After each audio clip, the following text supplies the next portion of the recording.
Hello, everybody. Hello, everybody. So, as you know, I've been out for quite a while with jury duty. So, I thought what I would do is just give you a quick overview. I think of this as a greatest hit. Some of this you know already. Others of it might be new to you. But when we look at the first three presidents of the United States, Washington, Adams, and Jefferson, that takes us from 1789 all the way up to 1808. Um, there's some commonalities. There's some common issues that they dealt with. There's some overarching themes like the interpretation of the Constitution and the establishment of precedents in foreign policy, for example. But I thought, this is a very unique situation, and I'm just trying to make the very best of it that we can. So I thought I'd give you a very quick overview of these three presidents through this Ed puzzle format. And then at the end, I'm going to ask you to go ahead and do an activity that I think will help you not only understand the content that we're studying, but also gives you a little bit of an opportunity to check out old Regents exams. So with that in mind, I am going to try to be quick. I'm going to try not to keep you guys too long in watching these videos. I'm sure you're getting sick of watching them. I'm getting a little sick of making them, but we're gonna do our best. I'm hoping, I don't even have any jokes anymore. I'm kind of very tired of this trial, but hopefully it'll be over soon. So with that in mind, let's just make the best of it. So Washington, we've talked a lot about Washington while I was in class. So I'm going to give the quickest overview of Washington. Washington, of course, establishes many precedents. Of those precedents, a cabinet is important. Today we have a cabinet, and every president has a cabinet since. Jefferson, Hamilton were key members of that first cabinet. He establishes the two-term tradition by not running for a third term. Every president except FDR has followed that. He issues his famous farewell address. I know you had a video about this already. In that he warns against foreign policy, against getting involved in foreign affairs, and he also warns against political parties. So we've already talked a lot about Washington. I'm going to spend less time on Washington. John Adams, on the other hand, we've done a few activities on John Adams. He's the second president of the United States. And in many ways, I feel like he's the first. And what I mean by that is, of course, he's not the first president. But what I mean by that is he's the first president that has to deal with issues that every other president will have to deal with that Washington didn't have to deal with. First and foremost among those are political partisanship.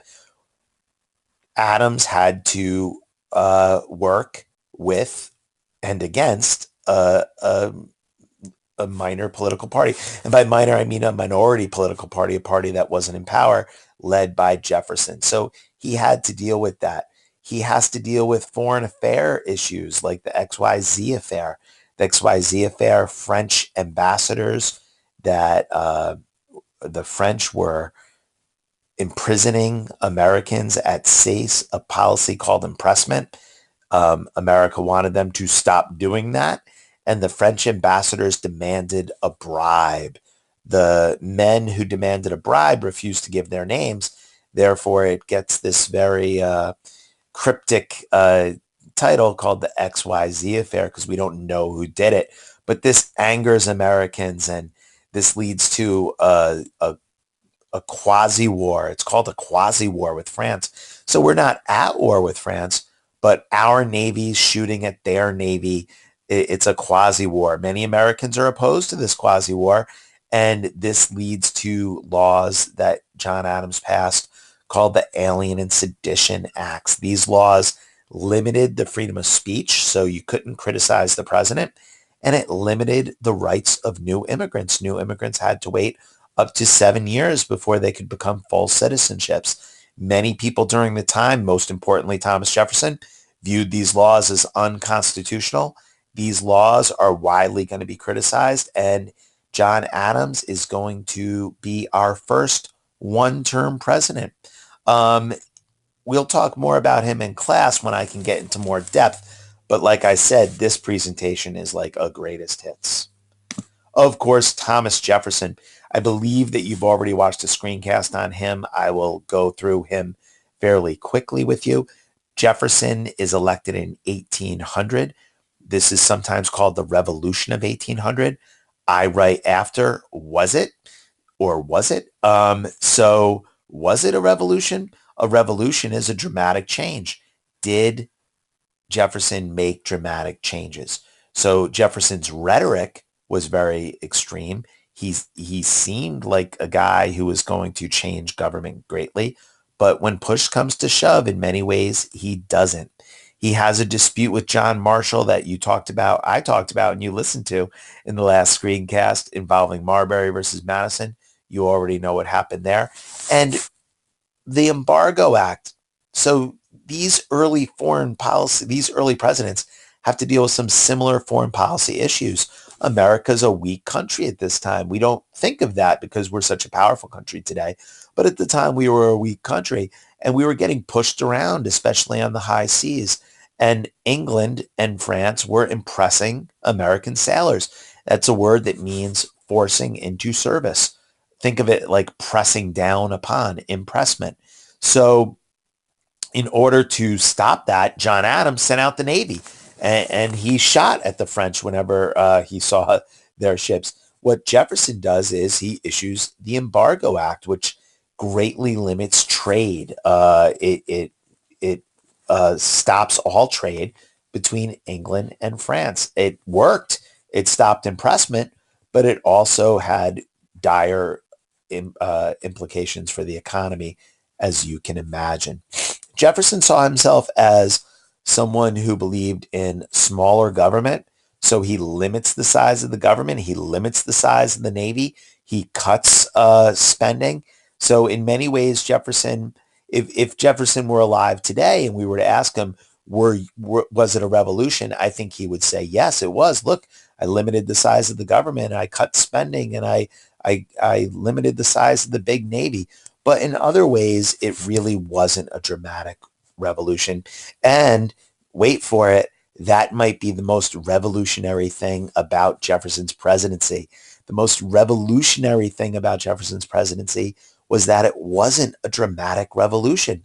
And it showed that we could have a change in political power and still succeed as a country. And I think we see that today. You know, there were a lot of people who were very upset about Donald Trump winning the presidency. It was a very contentious election, and yet there's everyone believes that America will continue on. That's a tradition that really starts with Jefferson. Not only is Jefferson not as much of a revolutionary as he would have us believe, but he actually in many ways instills some of these federalist policies, perhaps the most important being the Elastic Clause. We all know that Jefferson buys the Louisiana Territory. That's something that gets covered quite extensively in middle school. But what maybe you don't go into as much is the constitutional debate about whether or not he could buy the Louisiana Purchase. What do I mean by that? It does not say anywhere in the Constitution that the president can buy land. So what does Jefferson do? He extends or expands the Constitution to include the purchasing of land. Something called the Elastic Clause. This is exactly what Hamilton did when he put forth the national bank, and Jefferson was really opposed to that over the principle of expanding the federal government. So not only is Jefferson really not a revolutionary in terms of his presidency, in many ways, he instills these federalist ideas or ideals. So is he a hypocrite? Is he one guy who says something and does the other? Yeah, in some ways he is. I like to think of Jefferson more as a pragmatic idealist, though. And what I mean by that is he had these high ideals. He believed in the loose construction of the Constitution. He believed in limited government, but he was also no fool. And he knew that the national bank was an effective tool. He knew that the Louisiana Purchase was a positive for America. So he was pragmatic. That's a word that means practical or realistic. So he's a fascinating guy, Jefferson. All right, so here's what I want you to do. I would like you, and I'm going to show you a little bit real quick. I would like you to go and check out some old Regents exams. So all you need to do to check out old Regents exams is Google New York State Regents. So let me show you. I've done it here. So where is Google? Here we go. Well, I'll do it for you live. I thought I had it queued up. No problem. You type in New York State. Whoops, sorry. You type in New York State Regents and watch what you get. Pops right up. There's United States history. That's the one we're interested in. And you can look at all the Regents exams for the last decade or so. So I want you to look at them and see what the Regents questions look like. So here's the most recent Regents exam in August. And look at how there's a primary document here. And this primary document is from Abigail Adams. And then there's a few questions about there's a question that relates to that primary document. There's another example down here. Here's another primary document, and here's a question that relates to the primary document. So what I would like you to do is I'd like you to find what we call a stimulus, which means like something that is attached to the question. It's meant to stimulate your understanding of the question. A map, a primary document, a cartoon, a quote from a historian. And then what I want you to do is to write, well, first of all, you're going to make a Google Doc and share me to it.